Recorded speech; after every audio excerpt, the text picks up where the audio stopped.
Bom dia, boa tarde, boa noite. Olá, senhoras e senhores. Olha quem temos nesse primeiro frame. Gente, eu sei que muitos de vocês gostam do Farid, não sei o que, não sei o que, não sei o que.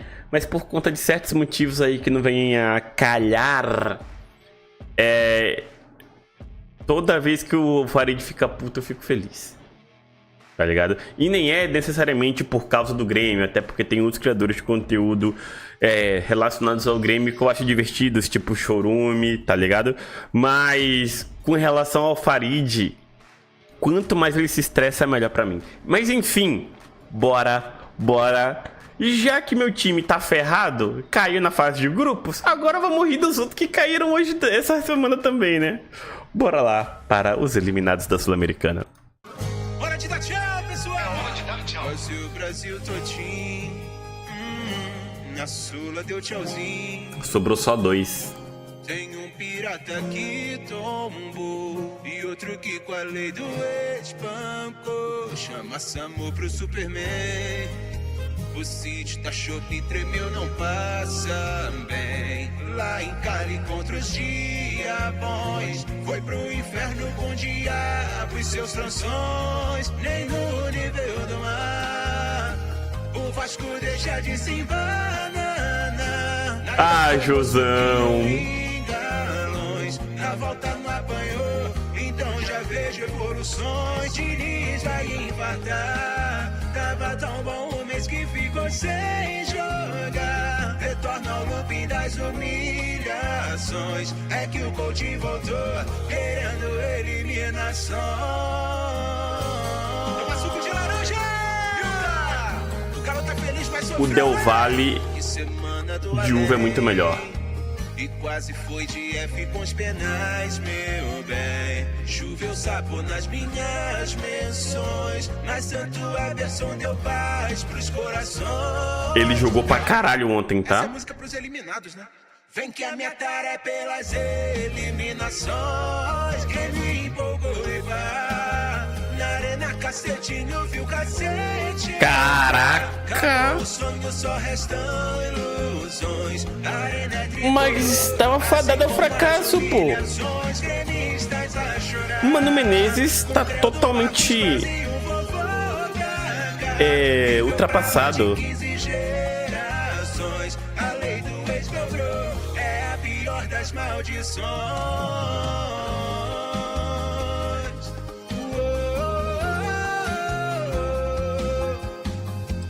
Imortal é caô, esse papo é caô, morreu em todas as competições.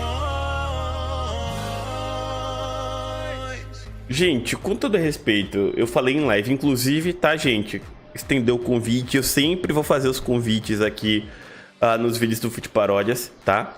Porque a gente cobre os campeonatos ao vivo, tá? Tanto nas lives da Roxinha, que tá ali, o nick da Roxinha ali em cima, né? Ou então, caso você não goste da Roxinha, eu tenho um canal no YouTube só pra fazer essa cobertura dos jogos ao vivo, que é o Pitacos do Moreno, tá? Só se inscrever, aí a gente assiste os jogos e comenta ao vivo, em tempo real, tudo mais. Eu consigo acompanhar 3 jogos ao mesmo tempo, né? Um aqui nessa tela de cima, eu coloco mais 2 um nessa tela que vocês estão vendo aqui, e eu tenho uma terceira tela aqui em cima que eu consigo botar mais 2 jogos.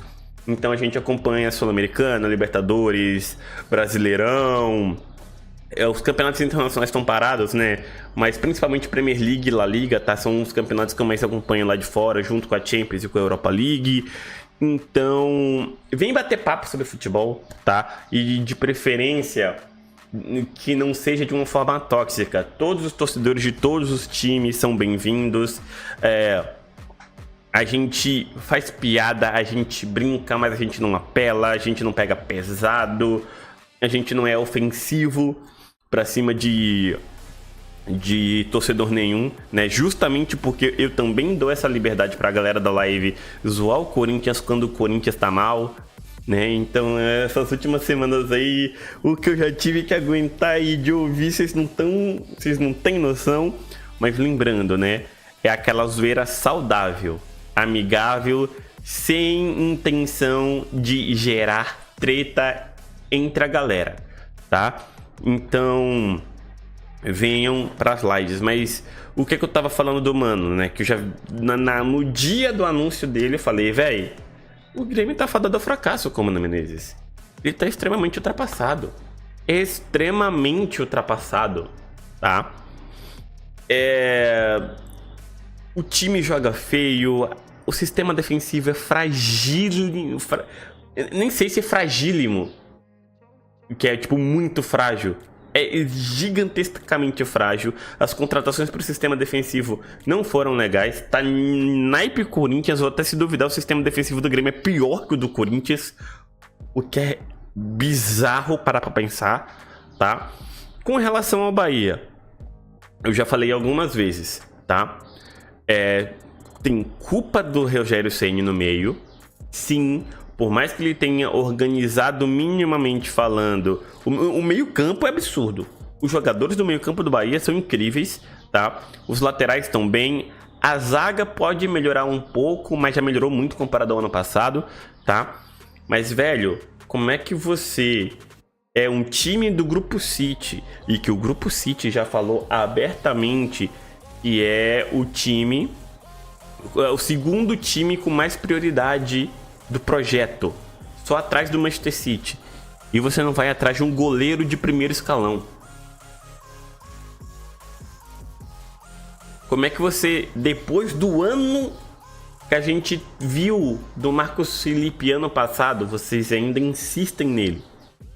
Eu acho que a contratação do Ronaldo foi uma boa aposta, porque o Ronaldo fez um excelente 2024 pelo Atlético de Goiás, mesmo sendo rebaixado, né? Porque ele não teve culpa no cartório, né? Se duvidar, ele foi o melhor jogador do Atlético de Goiás ano passado. E no final das contas acabou não dando certo. Mas, velho, você não pode ter dois goleiros medianos inconstantes desse jeito. Tipo, o Ronaldo, eu já achava o Ronaldo melhor que o Marcos Felipe ano passado, inclusive, mas ele também não deu certo. E ao mesmo tempo, por que você insiste ainda em manter o Lúcio? Começou bem o ano, mas tá literalmente 24 jogos sem fazer um gol. Tá ligado? O William José é reserva do Lúcio e o Lúcio tá fazendo 24 jogos sem fazer gol. Eu vejo os jogos do Bahia. A gente assiste os jogos do Bahia em live. Não é só acompanhar melhores momentos. O William José dá um banho no Lúcio em inteligência dentro de campo, posicionamento, finalização, liderança. E o Lúcio joga minutos demais. Cara, como é que tu é o segundo time com o maior investimento do Grupo City e não tem um goleiro de primeiro escalão e o centroavante de primeiro escalão? Eu nem tô botando o William José como centroavante de primeiro escalão. Nem tô colocando. Tô falando que, tipo, pra mim é um segundo. O Lúcio tá muito mal. Não dá. Faz um trabalho psicológico, contrata um psicólogo pra ele, pra ver o que é que tá acontecendo. Volta a trabalhar fundamento básico. Para de ficar num trabalho tático. Deixa o William José lá jogando e bota um trabalho de fundamentos pra ele. A mesma coisa com o que eu vi uns comentaristas falando que tem que fazer com o Vitor Roque, lá do Palmeiras. Até é porque o Vitor Roque apresenta muitas falhas, muitos problemas de fundamento básico, né? Que ele subiu pro time profissional do Cruzeiro quando tinha 15 anos. Mas agora com relação ao Vasco, já era difícil jogar 11 contra 11 contra o Del Valle na altitude. Aí o Piton vai lá e expulso com 10 minutos. Terminou o primeiro tempo perdendo só por 1-0. Só que aí o que é que o Diniz faz? Eu tô falando do jogo da ida. Ele tira um jogador de meio campo pra botar mais um zagueiro e ficar num 5-3-1, só o Vegete estacado lá na frente sem fazer nada. O Vegete não tem velocidade pra correr e puxar contra-ataque.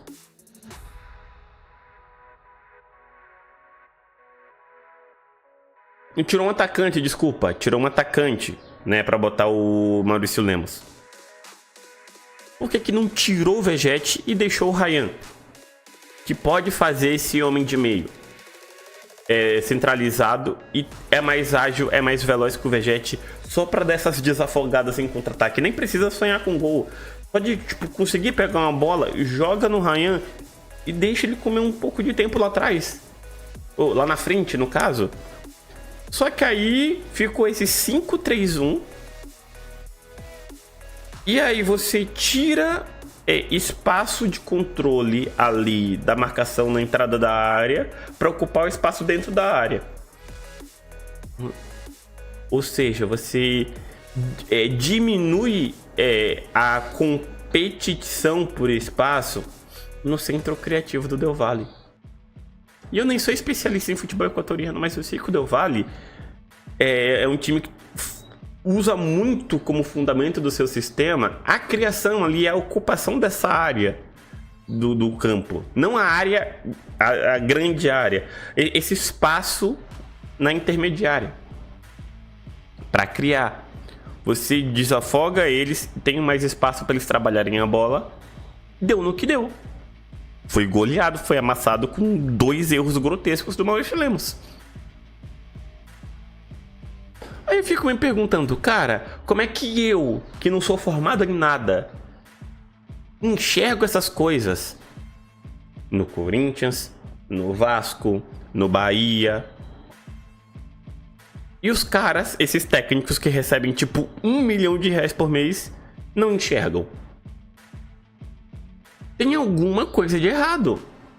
Porque é algo tão óbvio que eu, que só sou fã de futebol, eu não sou especialista de bosta nenhuma, eu enxergo, eu falo com meses de antecedência sobre o Grêmio. Eu falo com meses de antecedência sobre o Bahia, desse problema de goleiro e centroavante. É só a galera ir sintonizar as lives, aparecer nas lives, que vocês vão ver que eu falo isso tudo com antecedência. Obviamente eu não sou o rei da verdade, eu não acerto tudo, eu não sou vidente. Mas tem muita coisa que acontece no futebol brasileiro que eu já dou um pitaco. Não, eu tô aqui, por isso que o nome do canal é Pitacos do Moreno, né? Eu dou um palpite da forma como eu enxergo o futebol e meses depois acontece. Vocês têm essa noção? Eu que sou um leigo, só um aficionado, que eu amo futebol, enxergo isso. E os profissionais não enxergam? Eu vou fazer o quê? Gente? Mas enfim. Obrigado pela companhia. Até a próxima, galera. E eu fui. Tchau, tchau.